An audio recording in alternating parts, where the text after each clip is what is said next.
All right, load update. Sorry, I'm still sleepy because I don't know, my body is totally screwed up now as for time. So this is North Las Vegas, right? So it's plus 3 hours from my regular time. And there's my trailer. No, hold on, that's not my trailer. Oh, there we go. So yeah, we changed it took us 3 hours yesterday. 2 guys and a forklift, because you know I looked at the I knew that this was heavier, right? And then I look at the states where I wanted to go, and I saw right away that I tried them with a single will not work. Okay, I'll show you guys this. I found the proper route, and I just saw the machine, but it's not here. It's in a different yard, but that's what they use. You see that COZAD? That's what they use in California. You see this? So there's a tandem Jeep, but each axle has 8 wheels. And you see this? It all the weight is distributed. Check out this. I think it's either 75 or 80 ton, but this is massive, of course. And it's a beam. And in the back you see they have 2+2, but again each axle has 8 tires, and they have this, you see? And so this is the only way that they allow boosters, right? Because it's all self what do you call it, adjusting, right? They don't allow stuff like this. So they don't allow air boosters, they don't allow hydraulic boosters, anything where you have something like this. You see what I can adjust the pressure. This not gonna work in California. But you see, yeah, what we did, so we had to, this axle was here, right? So we had to take off the rear axle, which was here. Then we had to take off the spreader, take off this axle, rehook the spreader, rehook the intermediate axle. This is the intermediate, has 2 connections, right, on each side. You see, these are different. So this one can be put in the middle and it can still be in the back, but this one only has connections on one end. So this can only be final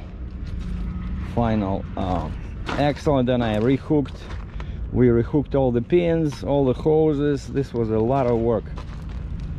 And I forgot my tape in here. I forgot even my fancy pen from 4points.com Sheraton in Cambridge, Ontario. And so yeah, we still kept the Jeep because the guy says, yeah, let's not rush, because he says my guy is telling me it's his gross weight is 220,000, and he says he's empty, he's pretty sure his empty is 90, so that means that machine is 130. And so we went there.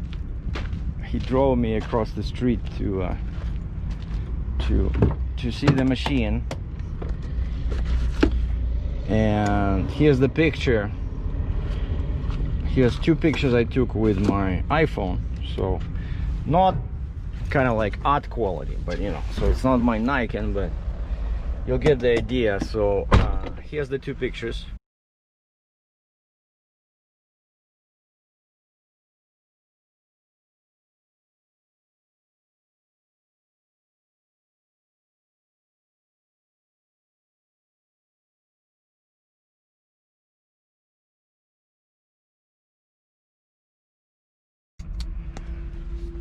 Okay, so as you can see, there's a couple of pieces, one in the front, one in the back, that they can take off. But I just talked to my guy, the freight broker. He says the manufacturer is telling them that the only thing they can take off is the front. They cannot take off the rear piece. And the weight on that one, according to the estimates, is One guy says 3,500 pounds, which I don't think it is, and they think it's more like 7,000 pounds. So, and I said, well, whatever you can take off, you know, just maybe even hoses. I mean hoses, cables, right? Because cables are pretty heavy, right? If they can take cables off, that's probably going to be another 2,000-3,000 pounds, you know, because there's cables all over the place. But basically, it's a tracked machine, kind of like that Yuntan I moved from here to Alberta. Except actually, this one is better because the boom, it folds sideways, you know, like it's pretty cool. Like the front part and the rear part of the boom, they fold like this for transport, you know. Instead of being like this, right, like a straight piece of steel, it goes like this, you know. So the front folds sideways and the rear folds sideways. And so because of that, I asked them, if I asked the dispatcher here, I said, if his driver, did your driver tell you like how was he overloaded one side, where was the center of gravity, you know? And he says it was pretty much in the middle, you know. So that's good news. That means that I won't be overloaded. And so basically that's it. So that's what they're trying to do now, is the freight broker is trying to arrange, because the guy who brought it here, this trucking company, they said, yeah, we can supply the labor, we can supply the forklift, but we need somebody to guide us, you know. We need some technician from the manufacturer that knows this machine, somebody to tell us how to take it off, because there's cables in there are you know, finicky. Like when you disconnect everything, like how do you thread the cables out, because those are super heavy steel cables. And so he says, yeah, if somebody can tell us how to do it, we can do it. And of course they're not gonna do it for free. And I said, so you're gonna pay me anything for detention or out of route miles? And because it's heavier, right? So I have to go through the states where they allow maximum per tandem. So now I have 2 + 2 + 2. And check this out. This is the route I came up with after playing with the computer for, I don't know, for 2 days. It's pretty long. Instead of 2,200 miles from North Las Vegas to Toronto, now it's 3,200 miles, but that's the way to go. It's basically north on 93, just the way I came, all the way to Idaho 84, and then all the way to Montana on 15. So that saves on Wyoming, because Wyoming is very expensive and Utah is expensive, and Arizona would not even give a permit for this. So I gotta stay, if I can stay out of Utah, and Nevada is very cheap, if I can stay as much as possible in Nevada, right? And then Idaho is cheap, but basically, yeah, Utah and Wyoming are expensive. And so that's the reasoning for this, because I was able to go on my website and play with the route, you know. And when I dragged the route through different states, the cost of permits was updating, and it would show me you know, reduced cost. And so that's how I found this was pretty optimal route, because all these states, you see, yeah, so Nevada, Idaho, then east in Montana or 990, and then when I reach Fargo, I go north and I cross into Canada in Manitoba on Highway 75. So it's a lot of extra miles, but check this out. You see this? So these are my axles: 1, 2, 3, 4, 5, 6, 7, 8, 9. So 9 axles, which is, this is the steer, and then drives with a pusher, or just drives, and then Jeep, and tandem 1, tandem 2 on the trailer. You see, Nevada gives you 46 per tandem, which is good, and Idaho gives you 46, and Montana gives you 46, and North Dakota looks like they only give you 45, which is still pretty cool, and 20 on the front. So you know, so that's a lot of weight you can get. But of course the question is, can you scale it? Like, hold on. So let's say the worst one looks like it's North Dakota, but I think Manitoba is also probably not gonna give so much weight. But 45 times 4, because I got 4 tandems, is 180 plus 20, so that's 200 gross minus 73.5, 126, right? But there's no way I can load 20K on the front, so I know from experience it's going to be more like 15 plus maybe, let's say, 43 plus 45 plus 45 plus 43. It's going to be like 191 minus 73.5. It's 117. So something is going to be something is going to be overloaded unless I can load it more to the front, right? And just use the tridem, use the lift axle, and then load more. You know, if I can load more on the front, you know, like you see all these states, they allow 20K. So if I can, basically I have to move the Jeep as close as possible to the truck, right? Because over here I got lots of capacity, you know, so I can load the front up to 20K, and I can load this one, of course, up to 60,000 pounds, which would be impossible to do, but you know, that just means that the machine has to be positioned closer to the truck.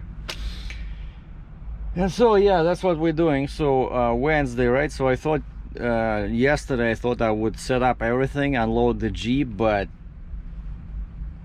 the guy says let's wait, and you see, and he was right. He was saying that he thinks the machine is heavier than what I was told, right? So I was told 115, and the website says 50.5 metric tons is the minimum transport weight, but that's the minimum, right? So what the rep from the manufacturer says, what they can do here with this machine is, yeah, they can take that piece in the front off, but they said the one in the back, that's too much work. That's not realistic, because they said it'll take like 3 guys 3 days to take that one off. They said that one is very basically expensive to take off, so then they don't want to do that, right? And so they're only going to take off the piece in the front. So I don't know, it's going to be tricky. So it's going to be interesting. I'll definitely have to make sure that that thing has no fuel, you know, just because fuel is heavy, right? Just take off, drain all fuel, because it's 7 pounds per US gallon, and these things, they tend to have massive tanks, right? So if that thing has, let's say, 200 gallons, that's 1,400 pounds. So I have to reduce the weight as much as possible. But yeah, I forgot to record this when I was there, right? The guy just took me in the truck. We went across the street and he showed me the machine. But you saw the picture, so it's, you know, looks like an excavator, except it has a boom on the top, right? Well, once I'll wait here, because the truck stop is like 15 minutes away, but I'll wait here and see if there's any news from the freight broker. But he says he'll take care of me. He's not gonna try to rip me off, you know, because, you know, a trailer like this with, you know, a 9-axle rig, you charge a lot. Like this guy, like this trucking company, right? They told me what they charge for detention. He says if the rig has to sit 1 day, like the number he gave me was surprising, you know. He says, because yeah, like you see, I was told a certain weight, right? I go there, turns out the machine is heavier, so now I have to sit. So it's not my problem, but they did tell me on the rate confirmation, it says loading Wednesday, Thursday. So this freight broker was smart, so he he gave himself an out. So I cannot charge him anything if they finish everything by Thursday, you know. But if I'm not out of here by Thursday, then I think I'll charge him something. But at least this guy is being good. He says, oh, I keep asking for the bill, because I said, you know, I'll pay you for restocking the booster, right? Because that's not part of a regular, you know, setup, right? Like regular setup, you take the booster off, you take the Jeep off, you flip the neck, right? But in this case, we didn't just, the booster was already connected, but we had to spend so much time, like 3 hours, I'm telling you, 3 hours to change the booster. So that's not part of a regular setup. And so I offered him, you know, I'll pay you for this, but I hope he's not going to charge me for the, you know, to take off the Jeep and finish the setting up thing. But now he says, I'm not sure, you know, I want to charge you because you might be stuck here. So he says you're gonna lose money.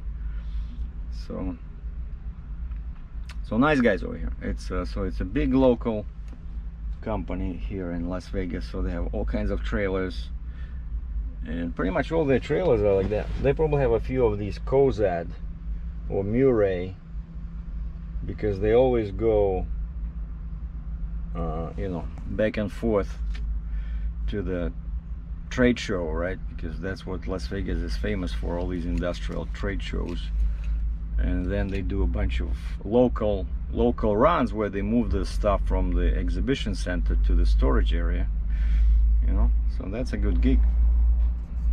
Quickly guys, I'm on my way to the truck stop, but this is the load. Right, so we were asking them to remove this piece. They said no. So they're gonna remove this. But that's the machine pile driver, and so they're gonna remove this. That looks pretty heavy. So, and plus it makes it very tough to load because it's so low. You know, you have to build ramps. So that's what they're working on. Take this off, and then I can load this beast and take it to Canada. So this is made in Italy. You see, at least it has lots of D-rings. I never saw this. That's pretty cool. There's D-rings in there. D-rings in there. Wow, check this out. There's D-rings on the top. D-rings in here. So this is really made with, oh, even the headlights. So this is made with the understanding that this will be moved.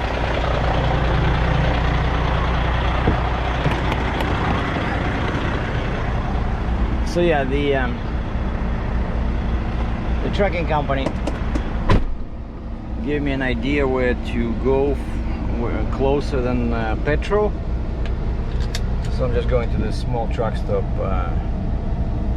near I-15, the same I-15 where I went before, but before I was, you know, it was probably 5 more miles, so this way it's closer. So I'm gonna stay there. I told them everybody knows where I am. I gave them my business card, so my trailer is here. And so as soon as they, and yeah, you see, that's what I meant. You see this part? It swivels like this. I think ideally if they would take, you know, they would have to take all that off, that swiveling part together with this, but they said that's too much work, so all they can do is remove the front part. But you know, even that would help, right? Okay, the broker just called me. They said yeah, they confirmed they can take off one piece, not two, and not the entire piece, but only part of it. And his concern was, he says, like, I don't want to pay all this money and then get another truck up there, because now they have to move it as a LTL, right? The piece they take over. And he says, then you say you cannot do it. I said, no, just take whatever you can and then I'll do it. So don't worry about it. We'll make it work. And he says, I said, we'll talk about detention and extra miles after I'm loaded. But I said, I'm here to get loaded. Like, I cannot go you know, empty, forget it. And one more thing I wanted to say before we shut this massive video production down is, you know, I keep checking with a friend of mine in Florida, and we both don't know anybody who got sick with COVID-19. And then yesterday I was calling a friend of mine who disappeared a few months back, who was an independent trucker, but then he decided to put his independence hat on hold, and he decided he would make more money as an owner operator. And so he joined some big company out west, and he's from Utah, so he joined some big company with his 4-axle truck, just like mine, except brand new 4-axle truck, and a 50-ton trailer with a Stinger, and he still kept his single axle booster. So basically he was good up to 100,000 pounds on the deck, and he was quite happy. He was making good money. He was happy. He wasn't looking for loads. It was all given to him on you know, via dispatch, right? But then he disappeared. And so I was calling him yesterday trying to find out about this, because he's from these parts, right?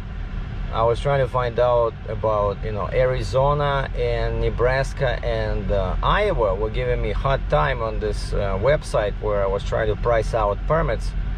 I mean, I knew the price, but I was trying to find a better route, right? And Nebraska and Iowa and Arizona, there was some issues over there, right? And so I wanted to talk to this guy, because sometimes that website, they make mistakes. It says not allowed, where in fact I know it's allowed. I did a load with those axle weights before, and I had a permit. And so I was trying to get a hold of this guy, and he didn't answer his phone. I cannot talk. And then he calls me today, and he says, what happened is that he got out of trucking. I said, how did that happen? And he says, well, he caught the virus back in January, and he says he talked to his you know, truck and trailer financing companies, and those were ready to accommodate him, basically put payments on hold, like what I had during the spring with you know, Packard for my truck and Fontaine.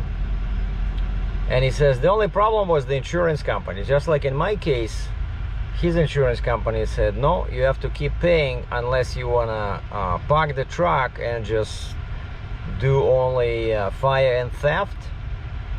Actually, in his case, that's what they told me.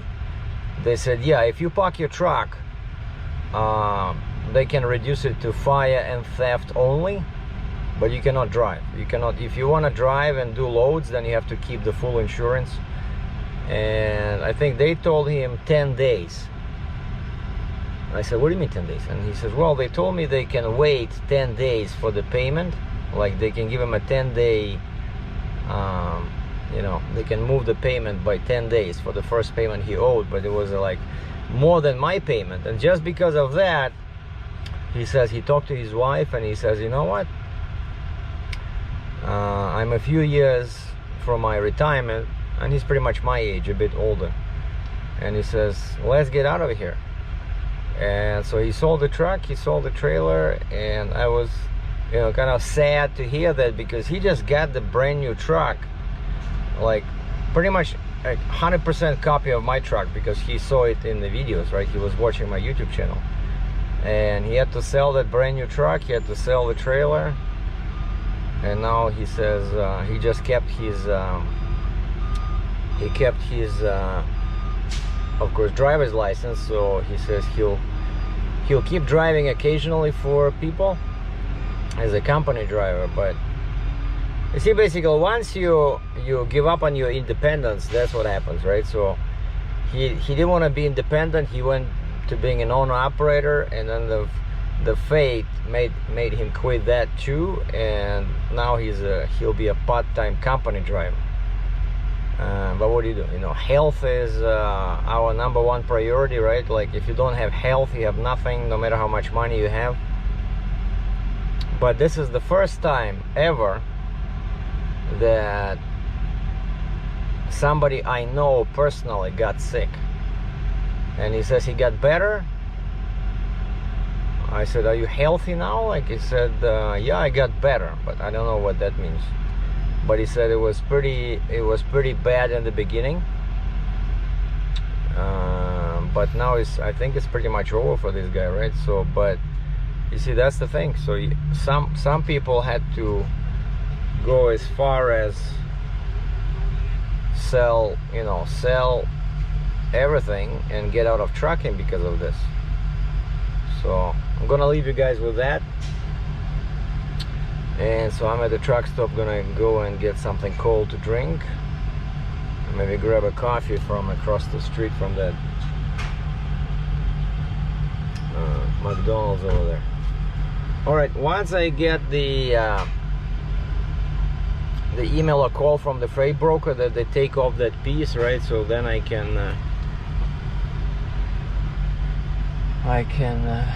go and get loaded and of course scale, and we'll see where we stand.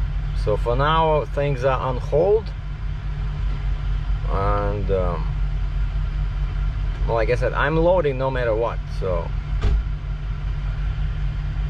we'll see what happens in a couple of days.